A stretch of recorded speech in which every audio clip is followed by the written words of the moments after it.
Son una vergüenza. Los primeros 5 años se dedicaron a saquear los fideicomisos, bajo un pretexto de una supuesta corrupción que jamás pudieron comprobar, pese a que AMLOcho se comprometió públicamente a presentar evidencias. Oigan, ¿se acuerdan de los fideicomisos? 58.700 millones de pesos se invirtieron en el Tren Maya y obras de proyectos prioritarios del gobierno federal. Sí, esos 109 fideicomisos que estaban plagados de corrupción, según el viejito. Eliminaron esos fideicomisos que constituían un ahorro del país para poder enfrentar problemas como la inseguridad a nivel municipal o los desastres naturales. Y se lo tumbaron todo. Y ahora se autoriza una deuda de casi 2 billones de pesos, con lo que dejará al país prácticamente un 60% más endeudado de lo que lo recibieron. Y claro, sin fideicomisos. Ahora, tú querías comentar el tema del endeudamiento, ¿no? Explícanoslo, simplemente, por favor. Simplemente para aclarar esto como parte del tema de finanzas públicas. ¿De qué estamos hablando? Estamos hablando de que el gobierno solicitó al Congreso la aprobación de un presupuesto que implica alrededor de un 5% del PIB, es decir, 5% del Producto Interno Bruto, de todo lo que producimos los mexicanos durante todo un año, ¿no? A ver, otra vez. 5% del PIB. Quiere decir 5% de todo lo que producimos los mexicanos durante un año. El gobierno, como parte del presupuesto del 2024, ha solicitado, es decir, el gobierno a través de la Secretaría de Hacienda, tiene razón Paco, el secretario de Hacienda fue hace unos días a la Cámara de Diputados y fue el día de ayer a la Cámara de Senadores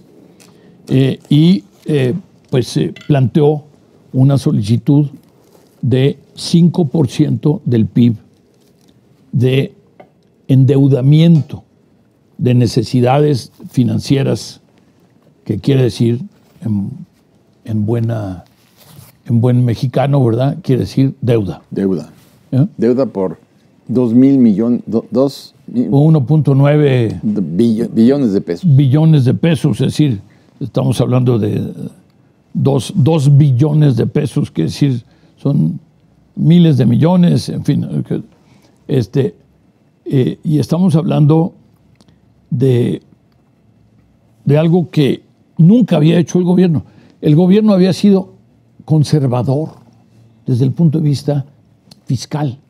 Es decir, había mantenido dentro de lo que podía, porque si tú prometes que no vas a aumentar los impuestos y al mismo tiempo dices, pues voy a vivir con lo que pueda, pero también amplías los beneficios sociales, como fue el caso aquí, pues entonces dejas de hacer otras cosas, ¿no? Es decir, tienes que escoger qué sí vas a gastar y qué no vas a gastar, porque no te alcanza para todo. Yo vi una caricatura de alguien, era un globo gigantesco y a la mitad del globo estaba dividido la mitad y decía, ¿cómo se llama lo de deuda? Sí, pero lo que pasó, déficit. No, lo que pasó con el Fobaproa, decía el letrerito Fobaproa a la mitad y el otro la nueva deuda. O sea, 2-1. Nos endeudamos 2 veces más que el Fobaproa. Mira, el problema es que se está planteando, insisto, después de 5 años de relativo cuidado de las finanzas públicas, tanto el señor Ursúa como el señor Herrera, como el señor Ramírez de la O, habían sido muy prudentes y habían sido conservadores fiscales. Y ahora de repente, en el último año de gobierno, en que hay pues muchos pretextos para gastar, imagínate que de repente se echa el conservadurismo por la ventana y se decide que vamos a aumentar la deuda en 5% del PIB. En el último año de gobierno. En el último año de gobierno. O sea, también es importante que creo que un presidente de la República que va a entregar el poder debe hacer su máximo esfuerzo por entregar unas finanzas públicas sanas, para entregar un país, y no, en el último año de gobierno viene un endeudamiento, como dice Ángel, del 5.4% del PIB, pero sobre todo hay que ver el destino de esa deuda, porque también es importante.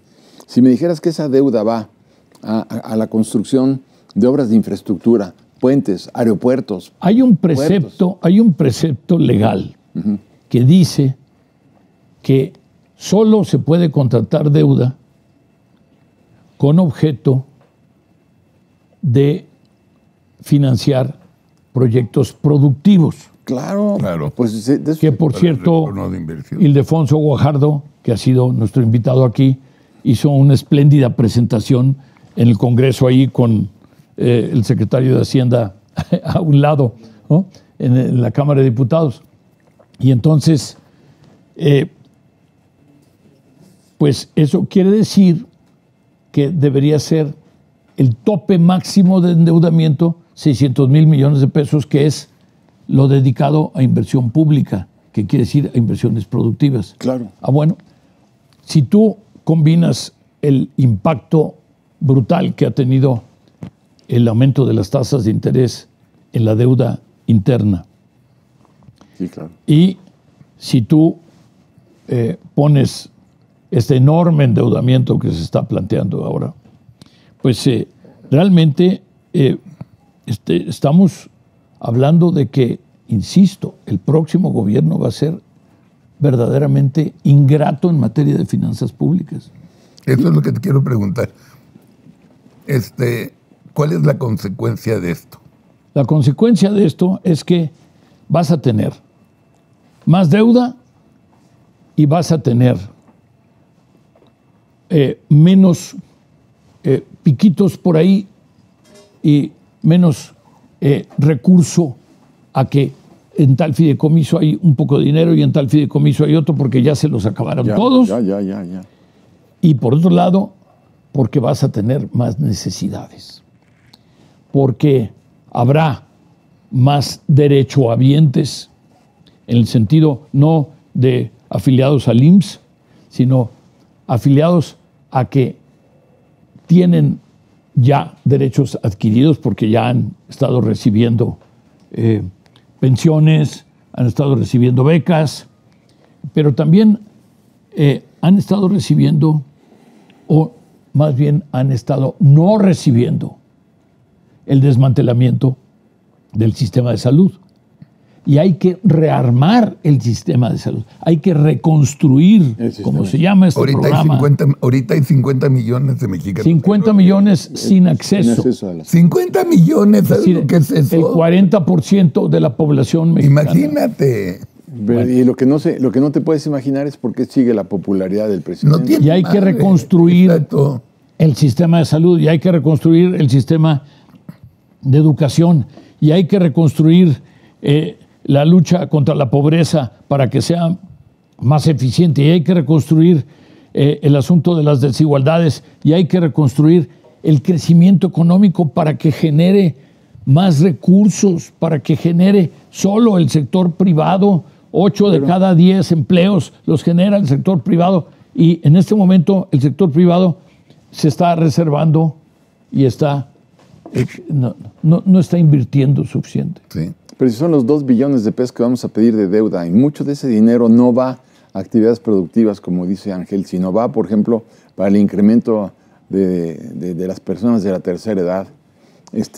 que no son productivos. Yo creo que se le está subiendo toda esa proporción tremenda solamente para efectos electorales. Y eso es lo que es pues un crimen de Estado. ¿Por qué? Porque estamos endeudando futuras generaciones solamente para garantizar la continuidad de este gobierno catastrófico. O sea, no son bienes productivos, vamos a gastar el dinero en gasto corriente. Esta deuda, derramarla en gasto corriente es una aberración financiera, política y social. Pero mira, Paco, lo que tú decías hace un momento también es muy importante. Si se considera como información reservada y durante no sé cuántos años, Sí. lo que costó o lo que está costando o cómo se asignan los recursos bajo el proyecto del Tren Maya o bajo Dos Bocas o el tema de Pemex, en donde está creciendo no solo la deuda con acreedores oficiales, bancos, etcétera, sino están creciendo la deuda con proveedores. Llevan 6 meses sin pagarle a proveedores en Pemex. 6 meses. Bueno. A ver, ¿cómo quieres echar a andar la industria petrolera sin proveedores? A ver, sin pagarles a los proveedores. Cuando tú le das a un proveedor, oye, no quieres, por favor, dame Parece que le pagas a los amigos de Andresito. tuercas. Hijo. Sí, y te dicen, pero ni un clavo te voy a vender porque no pagas. No, y se cómo ha generado una capa, digamos, de gestores, Sí, de que ellos sí pueden yo hacer te ayudo. que te paguen, ¿no? Sí. O pueden acelerarte el pago. Qué barbaridad. Y entonces ya hay toda una profesión nueva, que son los gestores del pronto pago de parte de Pemex. Pero, ¿por qué ha habido rumores esta semana? Hoy es miércoles, el lunes, de que ya no iba a haber gasolina en 3 estados, que Pemex está no quebrado, sino lo que le sigue. ¿Qué es lo que salió? Pemex está quebrado. Sí, a ver. no, ya lo sé, de hace 1000 años. Sí, pero tuvieron que ahora pagar un crédito de $1,500 millones el día 21 de este mes. ¿Lo pagaron? Sí, pero hay un pleito enorme ahora entre el secretario de Hacienda y el director general de Pemex, porque le dice, dame dinero para pagar a los proveedores, porque yo ya te di 21,000 millones de pesos del IVA y del impuesto de los impuestos especiales. Entonces, dame el dinero para pagar a los proveedores o no va a poder caminar. Y Mira, el secretario de Hacienda no se los da. En la presentación que hizo Ildefonso Guajardo, a la que me refería yo hace un momento, y que yo tuve oportunidad de ver y me pareció realmente espléndida, él pidió que se leyera una carta que le había mandado el secretario, el director general de Petróleos Mexicanos al secretario de Hacienda, en donde le decía, mire, pues tenemos todos estos pasivos que tenemos que hacerles frente y no vamos a poder hacerles frente, ¿no? Pues no. Y por lo tanto, pues ya se ha asignado una cantidad muy grande de parte del presupuesto de egresos de la Federación para apoyar a Petróleos Mexicanos en los pagos que tiene que hacer durante este año. Que es un barril sin fondo. Hablando de barriles de petróleo, es un barril sin fondo. Sí, O sea, sí. va a apoyarlo ¿cómo? A ver, ya acabaron con las farm outs, estas empresas con inversión extranjera para extraer petróleo y compartirlo con Pemex. Ya, se acabó. El presidente dijo, vamos a sacar 2,5 millones de barriles al día. ¿Qué? Vamos en 1,600,000. Pemex está degollado. Es la única empresa petrolera del mundo que está quebrada de punta a punta. Que pierde dinero. Pero Pero sí. mira, debo decir yo, en defensa de Petróleos Mexicanos y también, con un mea culpa del cual yo soy parte, porque a lo largo de varias décadas, desde que descubrimos que había petróleo en México y desde entonces, hemos usado a Pemex como vaca lechera para la parte fiscal. Por eso son 110,000 millones de dólares de deuda. Y inclusive hubo un momento en que le cobrábamos 70% de los ingresos brutos, no de las utilidades, que es lo que le cobra uno a todas las empresas y más algún dividendo, etcétera. No, estamos hablando de 70% de los ingresos brutos y que obligaba a Pemex a endeudarse para pagar impuestos y además pues seguir con su operación. Y eso implica que pues en un acto de justicia debería de tomarse que está pasando ya de facto, está pasando en la práctica. Debía tomarse todo lo que le cobramos en exceso de impuestos a Petróleos Mexicanos y pues que eso lo absorba el gobierno. Y eso es en la práctica lo que está sucediendo. Y ahora, solo que no está sucediendo de manera formal, está sucediendo pues por la vía de asignaciones presupuestales, ¿no? Yo pienso que para ayudar a las finanzas de Pemex habría que hacer un plan de choque. A ver, tú que sabes de esto, en el sentido de pedir 50 mil millones de dólares para pagar deuda y volverla a contratar al 6%, al 5%, y no una deuda tan alta como la que tiene Pemex hoy. Si pidieran en todos los bancos, a ver, no nos vamos a quedar con los 50 mil millones de dólares. Los estamos pidiendo para pagar a los acreedores que tienen una deuda contratada del 10%, para liquidarlos y contratar una nueva deuda. Eso se llama una reestructuración, de la deuda, lo cual es algo que se hace constantemente.